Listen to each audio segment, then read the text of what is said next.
In the matter of the people of the state of California versus Orenthal James Simpson, case number BA097. And so, my fellow Americans, ask not what your country can do for you.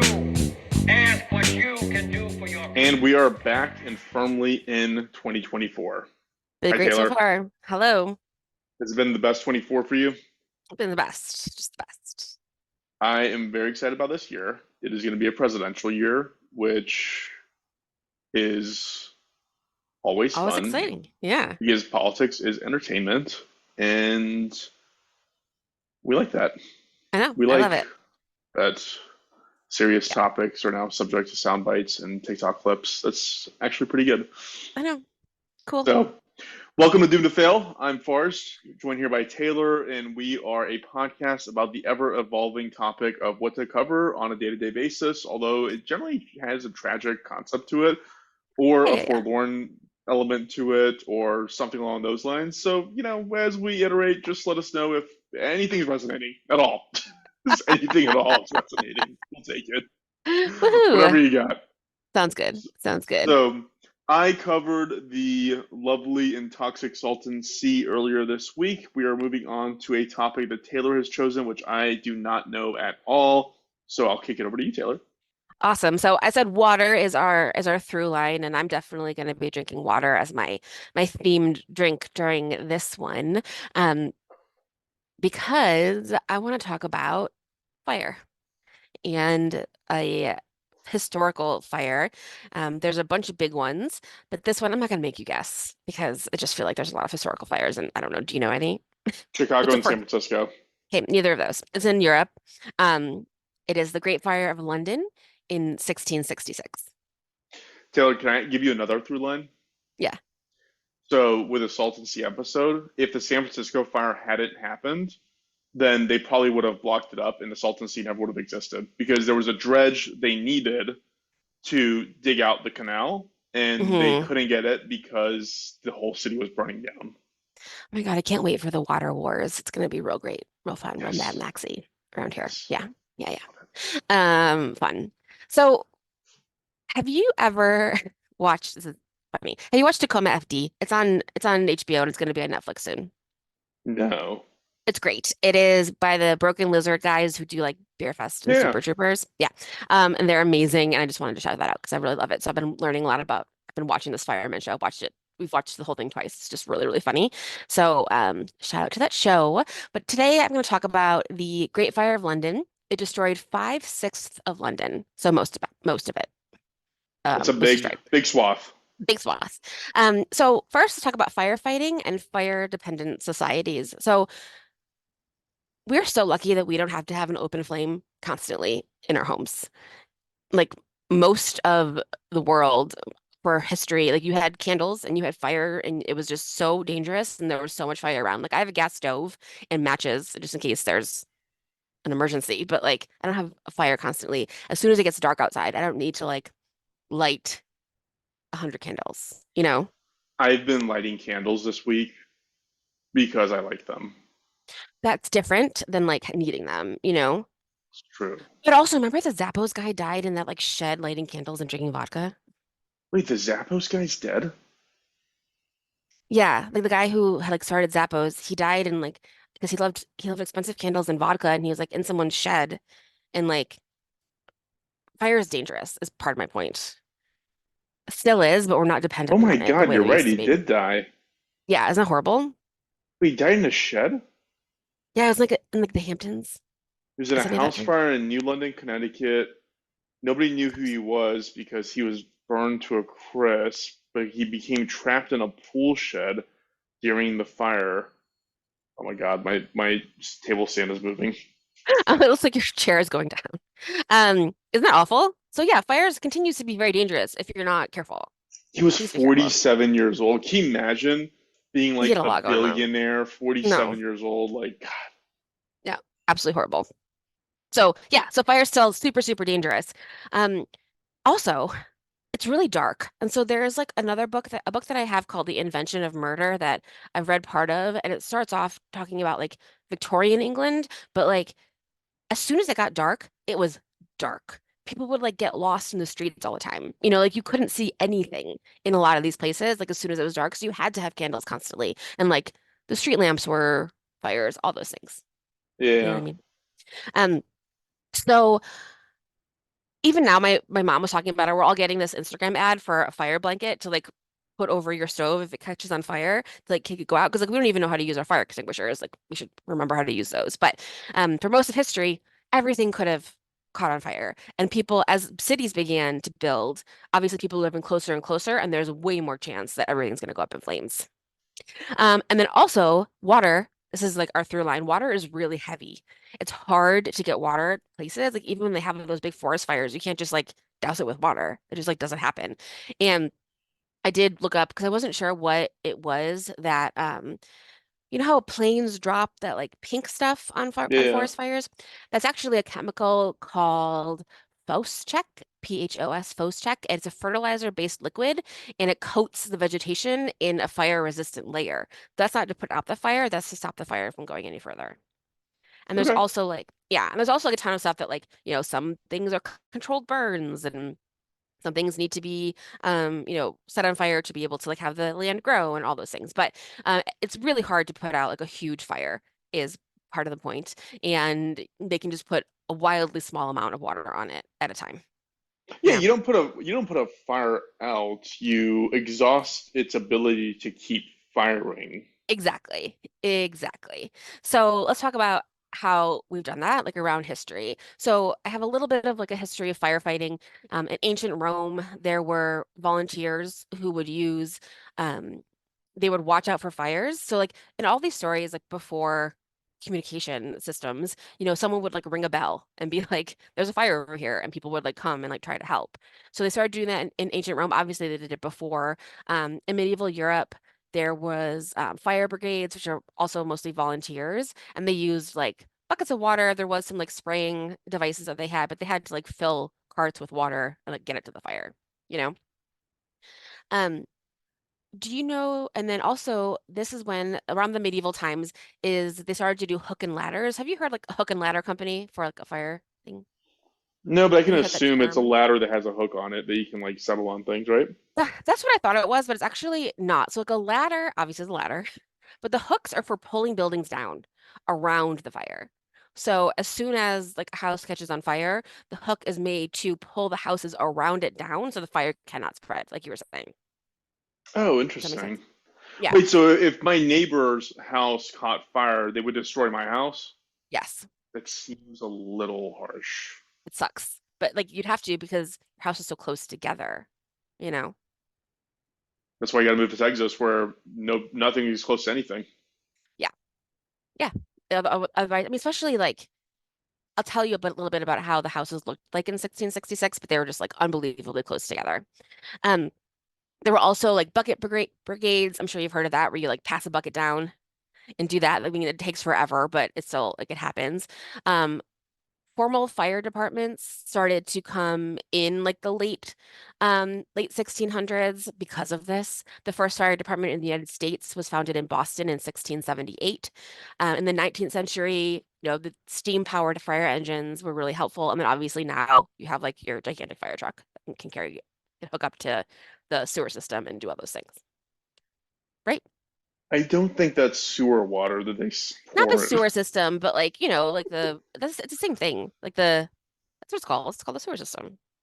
The water that comes to your house. The sewer's full of shit. They're not No, I taking understand that, shit but it's water out of hydrants and then pouring it on when you're connected houses. to like the city water, it's like the city water, but it's the same company as the Taylor, are sewers. you under the impression that when you turn on like a faucet in your house, that is also connected to your septic tank?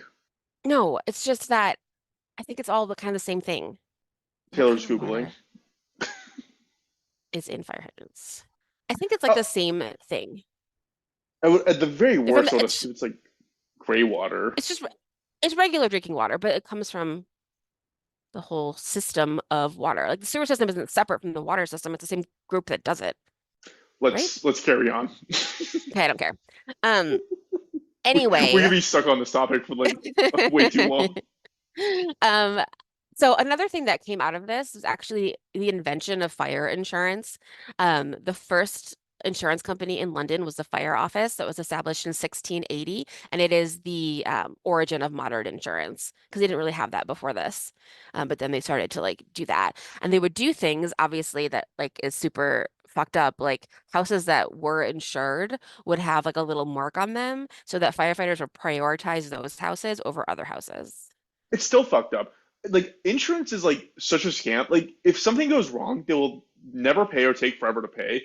But Yeah, God forbid you don't make it. I mean, not that I've ever missed a payment, but like still, I would assume if I missed a payment, they would raise hell about it. yeah, totally. Totally.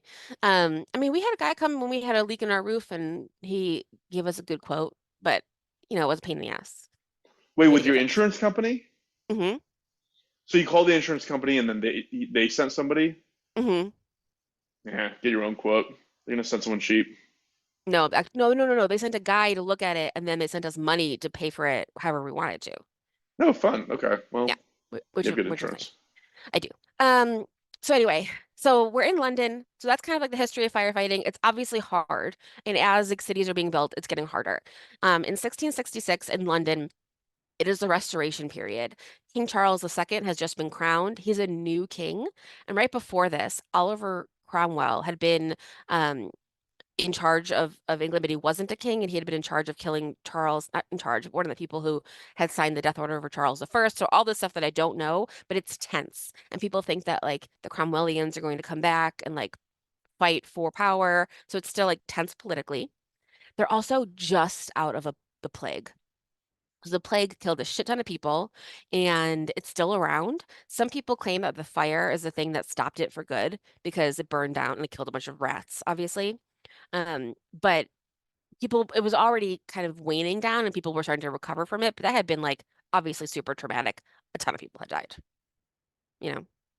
Yeah, Um, England was in the middle of two wars. They were fighting the French because they were always fighting the French and also the Dutch. So there was like that going on. And London itself was growing so fast. It was like the fastest growing city in the world.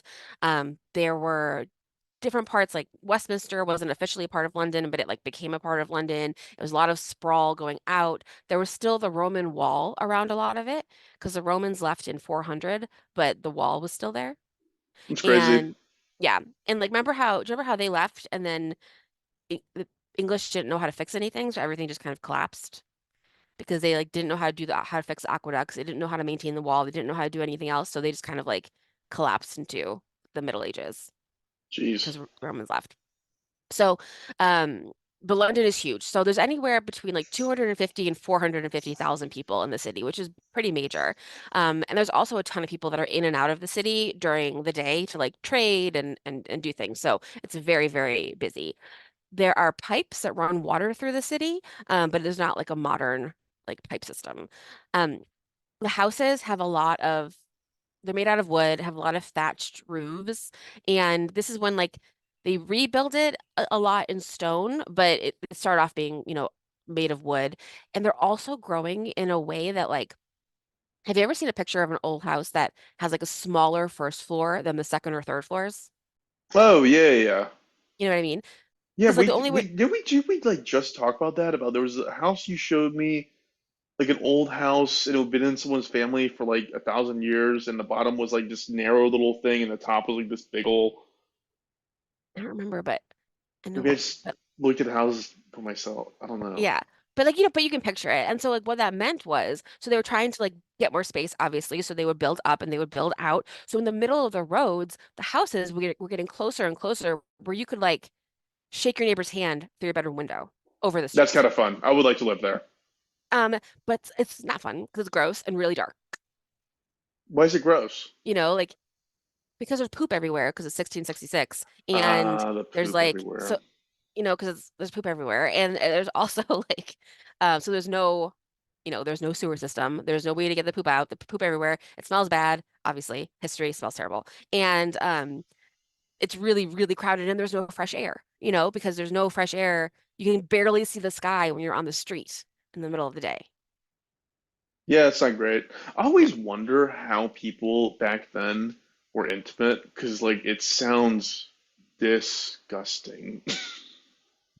Like, it is. Just feel like you have a UTI constantly. It'd be it's so gross. Yeah, yeah. I don't like. Yeah, it's all bad. Yeah, no, totally. No one was taking showers. I mean, that's not part of the story, but yeah, but it was like very crowded in most of the city. So the houses are getting closer and closer. They're all made of wood. It's also the summer of 1666 was very, very dry. It was like the driest summer on record, so everything is dry in this whole city. And then also it's really windy. So on this is the beginning of September 1666. On September 1st, the king's brother is in the Anglo-Dutch War off at sea, and he's going to get into a battle like with the Dutch, and it's so windy, they both sides just leave. They can't even fight. Like they're just like it was just so windy, like the boats were going crazy, like all this huge storm on the sea. So that wind from September 1st is moving towards London and it gets there around 1 a.m. on September 2nd, 1666. Got it. Got it? So the fire began in the beginning of in the middle of the night, um, and it ravaged the city for like 4 to 5 days. It started in a bakery owned by a man named Thomas Fariner on Pudding Lane, which is adorable. It's where all the bakers were. Oh my God, that's Uh, so cute. I know.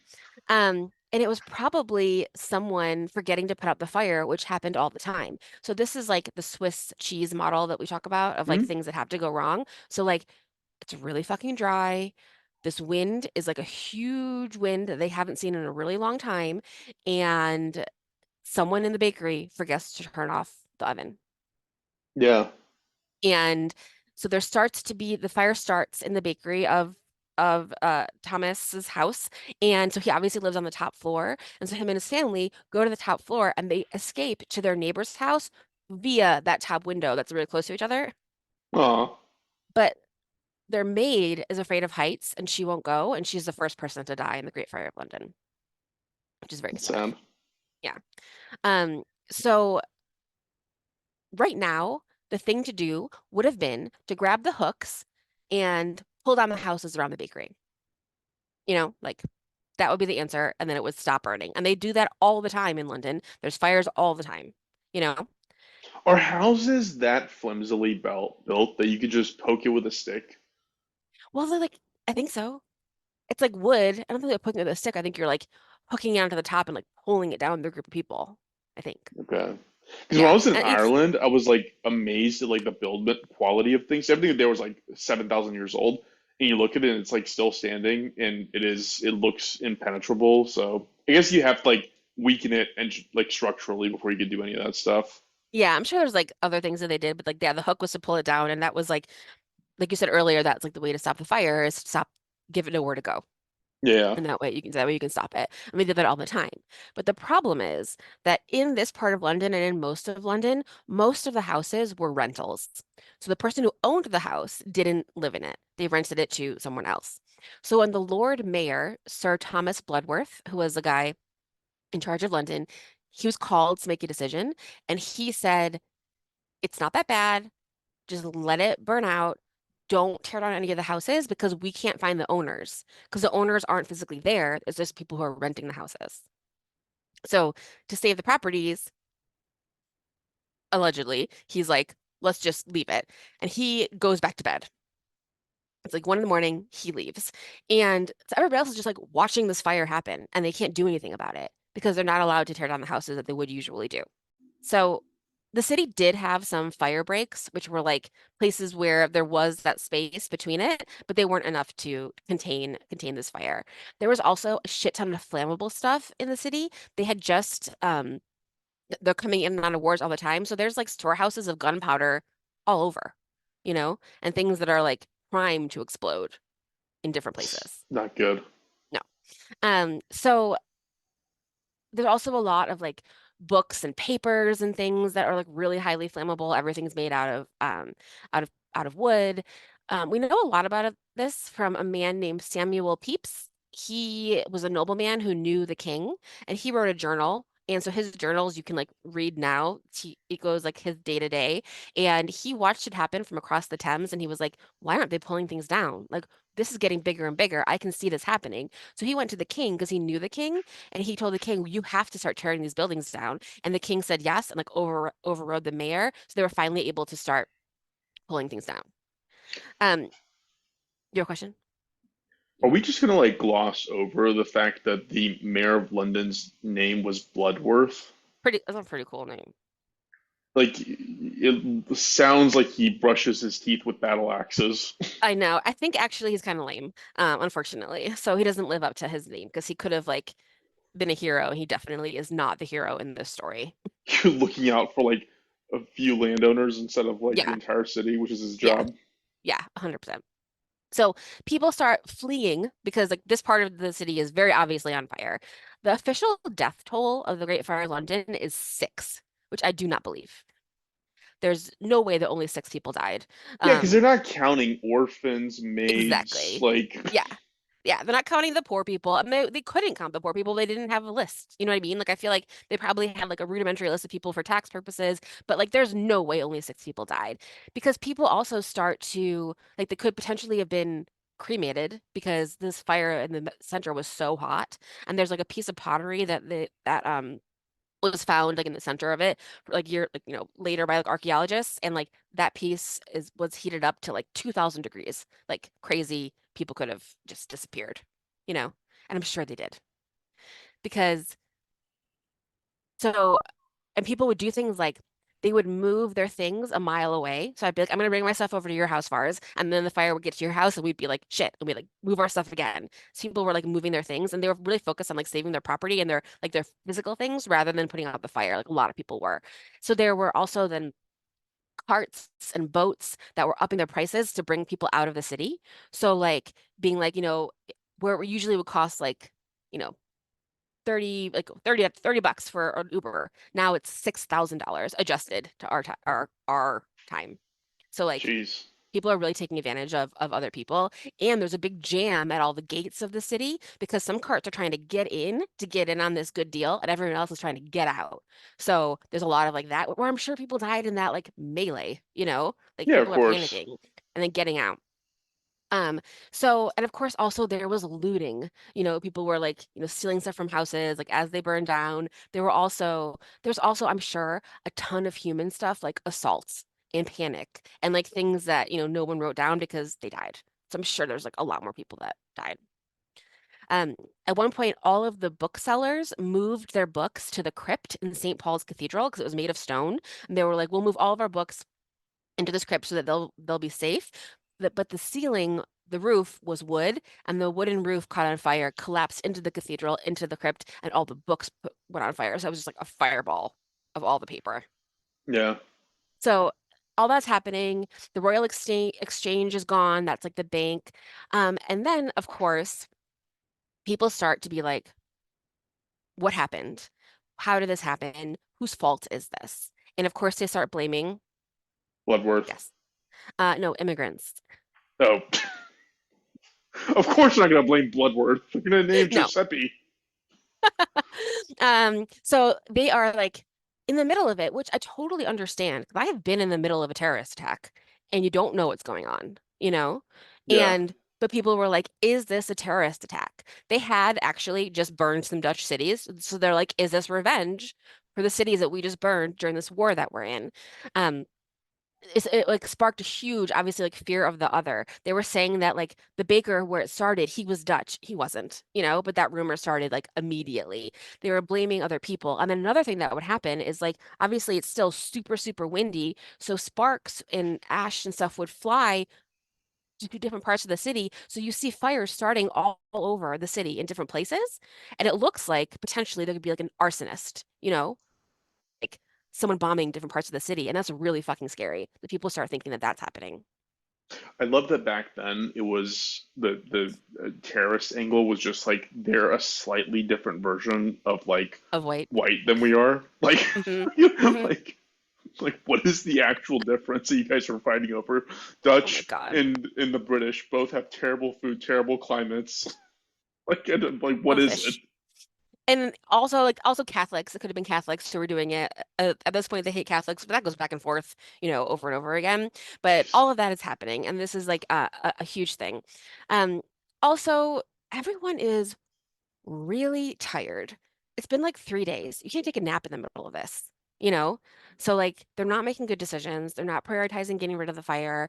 Eventually, Bloodworth is like, you know what? I'm gonna go take a nap. I'll be back, and he just leaves, and they don't see him until after it's over. Yeah, good. So would I. I'd be like, fuck this, I'm out. He just like Like, he fucked you, out of there. you can have this city, which is now basically just an ash pile. Exactly. The king actually, he rode around on his horse giving people money to get people out, which is noble, right? I feel like That's pretty cool. it's pretty cool. So he was like, those people who were like jacking up their prices, he was like, fine, I'll pay you just to get these people out of here. So they were trying to get people out. But eventually the fire did stop, and it stopped because the wind dropped. The wind dropped, and they used gunpowder that was stored in the Tower of London to create those huge fire breaks. They had to demolish a lot of like not the outside of it so that it would stop. So eventually, after like 5 days, it did stop. After it was over, it destroyed, like I said, 5/6 of the city, approximately 87 churches, 13,200 houses, a bunch of other buildings, and so London had, like 400,000 people potentially kind of going in and out of it and around the whole city. But in it ended up with being about 70,000 people left homeless and having to go into like refugee camps around the city, which is way too many houses to burn down for only 6 people to have died. Yeah, I'd agree with that. And they probably there's a bunch of people that probably killed each other in the refugee camps Exactly. as you would do. There's so much of that going on that we just like don't know about. Um, so that people really like wanted to blame something, they were like, whose fault is this? There's all of the things that, it was chance, but it being chance is really scary. And that's, I think, again, what we talk about with the Swiss cheese model, like it's just fucking chance that all these things went wrong, you know? Yeah. So they were like, is this the apocalypse? We just had a plague. We're in these wars. We had a drought. Like what like is this are we being punished for something? So people were trying to find like if is God punishing us? Is it something I did? Is it something we did as a people? Should we stop being in these wars? Should we stop doing all these things? So people were really like obviously everyone was really, really, really traumatized and they didn't do anything about it. There's no like mental health care. But like Samuel Pepys, the guy who wrote the journal about it, him and his wife, like they didn't sleep for years. They would wake up with like terrifying nightmares. And I'm sure he just wrote it down. I'm sure so many people had that, because they never talk about PTSD. I mean, You know? it is terrifying. I accidentally set fire to my house. Like I didn't know what was happening. I basically put something on the stove and forgot about it, and Mhm. then I caught the reflection of like flames, like not just like Oh, that's so like a. scary. It's so different. Like a candle wick versus like a fire is just Yeah. so. I mean, your body goes into I got to do something, anything. It has to be. It is terrifying. I mean, again, like I was in that experience. I literally picked up hot oil with my bare, like flaming oil with my bare hands to get rid of the fire because I was like that scared, and like my hands Yeah. were burned to a crisp for like weeks and weeks after that. But Oh my God, that's so yeah, scary. Yeah, and yeah, then like that times a million. Like imagine just like watching Austin burn down. You're like, what am I supposed yeah. to do I now? would also leave town. Like, Yeah, like, totally. don't be people. Do not be a hero. Take it from me. I'm telling you, never try to be the hero. Always escape. Oh, we've talked Just about that so many times. Yeah, just run. like curl into a Get the fuck ball, out of there. throw the vulnerable at the problem, and then get out of the situation. Well, don't do that, but you should run. Um, there's a man named Robert Hubert who is, how we also talked about how people always confess to crimes that they didn't do, Yeah, like just to like for attention. So Robert Hubert was a man, he was Dutch.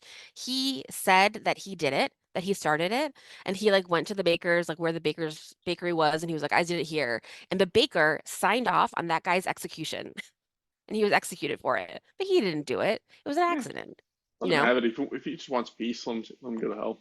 And he wanted it. He's in the history book, so, you know. Um, after the fire, they wanted to rebuild obviously as fast as possible. There's an architect, Sir Christopher Wren. He oversaw the rebuilding. He wanted a lot of things to be built out of stone instead of wood, obviously, that helped prevent future large-scale fires. He actually had a new plan, and like immediately people had new plans. Like even while it was burning down, people were going to the king with like a new plan for the city.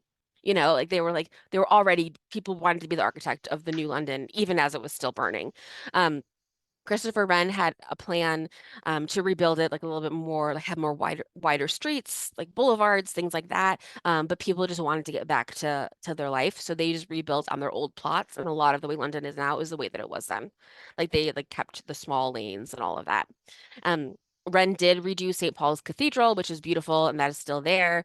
And then in when they were building Washington, D.C., they used Wren's plans. So Washington, D.C. is what he had thought London should be like those like big boulevards and like streets and stuff. Cool. Um, Also, London gets destroyed again during World War II. So it's not a It's a pretty forever big plan. target. Yeah. It's always getting destroyed. Today there is a monument. It is a big pillar in the middle of London to as a monument to the fire. It used to say on it, um, burning of this Protestant city began and carried out by the treachery and the malice of the Popish faction, meaning the Catholics did it. That used to say that on the monument, but they chiseled it out in the 1800s because then England went back They to had being no Catholic. because they had no proof. Yeah, and they obviously They was had, not the Catholics who did it. it's probably the bigger thing is there was no proof that that happened. Yeah. So that's been chiseled out, but the monument is still there. And London is basically, built on the same roads and alleys and plan that it was before then. They just rebuilt on top of it and they rebuilt it pretty fast. Within like 4 years, it was like up and running again. But it was obviously a devastating fire, and that I'm sure a lot more people's insects died, and most of London was completely flattened. So I have two thoughts. Okay, I forgot the first one already. perfect. So I have one thought. Let me get to it before I forget. So your story reminded me when you kept talking about chance, how that's kind of how every major thing happens is this Yeah. convergence of issues. It reminded me of something I was reading about the Fukushima nuclear plant because Hmm. as part of designing these things and part of like figuring out like how to like mitigation against disaster, they look at actuaries who put together Hmm. probability tables. And Hmm. like in Fukushima's example, like basically for that to have happened, it would have to have a convergence of events that would not be projected to happen over 10,000 years or whatever it was, because Yeah. it would have to have a this magnitude earthquake that would trigger this kind of a tsunami at this depth to trigger Hmm. this large of a wave at this speed. Like Hmm. all that had to kind of come together, and they're like, guys, we like this is 10,000 year problem. This is not a today problem. Like, let's just move on with building this nuclear power plant. And the same story Hmm. here. It's like it had all these things that were kind of improbable to happen and kind of come together, ended up coming together. And I remember the second thing. The second thing was I was reading while you were talking that Bloodworth, if he were to tell them to tear those houses down, he would have been personally liable to the owners for repaying to Hmm. rebuild those houses, unless he got the instruction from the king to tear them down. So he He might not finally have been a did, villain. but he didn't go to the king and ask. He went back to sleep. Oh, well, Samuel there you Pepys go. had to go to the king and ask. So someone else had to go to the king, tell the king this has to be taken down, and then he took them down. But also then, like, what is his job if he can't do it anyway? Right, Bloodworth. I was trying to stick up for you, but you kind of fucked it up there. Yeah, I don't know. That's nice of you, but I don't think so. I think he's still a Uh, villain. yeah, yeah. Um, Wild times. cool. Yeah. Wild times in old Mary London, which Hmm. I've flown through Gatwick and Heathrow, but I've actually never explored London. It's great. I went there for 2 weeks in grad school. I lived there. I lived in a hotel and went to some classes, and it was really fun. Oh my God, we had such a good time. And my sister, my brother, and I went there one time as well. It's great. It's very lovely. Yeah, that'll go on the list. Yeah. Sweet Taylor, well, thank you for sharing. Is there anything we want to talk through? I have one more listener mail from my friend Agnes, and she said she what she remembers from seventh grade science about the ozone layer, because we talked about that, remember? Yeah. Um, it was the CFCs, the chlorofluorocarbons that were in aerosols and in styrofoam plates and things. Like, are you old enough to remember when like McDonald's everything was wrapped in styrofoam? Yes.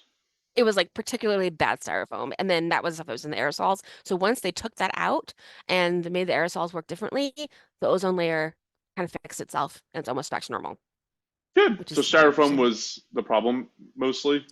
Mostly the aerosols, which is so funny because Aerosols. you're like, is people like making their hair really big in the 80s, Right. which Right. I love. But that could potentially be the thing that ends us. Why the fuck not? Why not? You know? Interesting. Okay. Well, thanks for writing in. Yeah, thanks, Agnes. And anyone else, any thoughts or ideas that you have, any alternate theories on what caused the Great Fire of London, any great fires you want to hear about, let me know. We're gonna do a bunch of disasters this year. I'm super excited about. I have 2 weeks off of work at the moment, so I'm gonna just be painting my house and reading books in my ears and hopefully getting a couple weeks prepped. So I'm excited to do that. That is fun. That is Yeah, fun. I'm yeah. excited for you.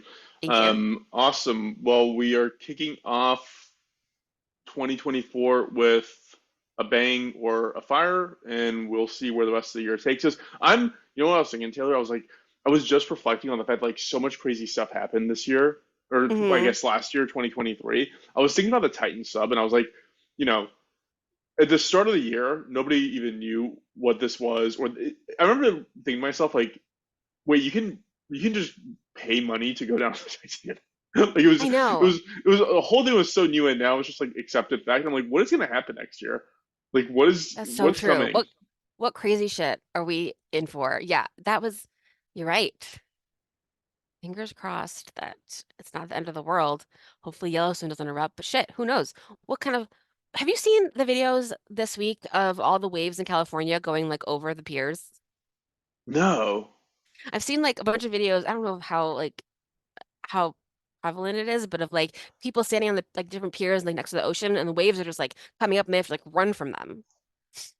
That's shocking because the piers, like I'm thinking about like the Santa Monica or Malibu or Santa Barbara, like those piers are huge. Like they're like Yeah, it's not those. It's like the smaller, I don't know, but let me look this up. California waves. So, something's coming, probably. Yeah, what crazy thing is it going to be when it's like, yeah, we could never have predicted that more monster waves will collide with California coasts. Yeah, massive dangerous waves hit California coast this week. 20 foot tall, some as high as 25 feet,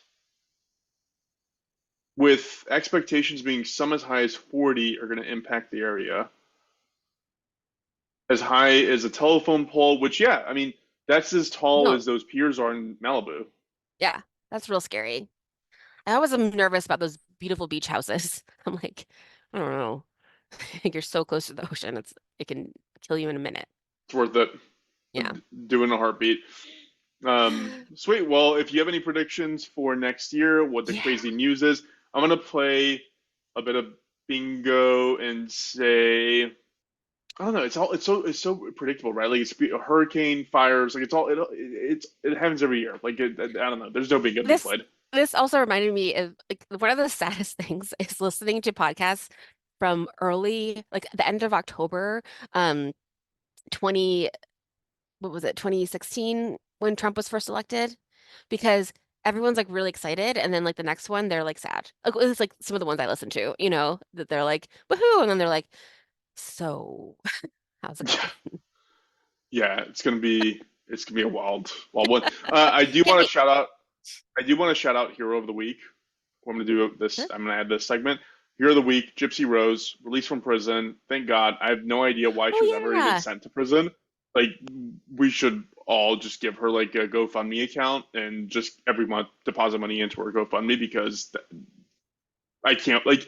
I was just reading about how one of the surgeries I totally forgot about was her having her salivation glands removed, so Oh, she kidding me. literally can't salivate. Like crazy. The That abuse motherfucker she was. suffered is like unbelievable, and I'm we threw her really in prison for it. No, I'm happy for her. And I think she's on social media now. Like, good for her for Good for getting her. out. Yeah, If you want to talk to us, Gypsy, give us a shout. We'll do an for interview. real. You can definitely be on the show. You can That definitely would be on the show. change our lives. That So would please absolutely be call life us. changing.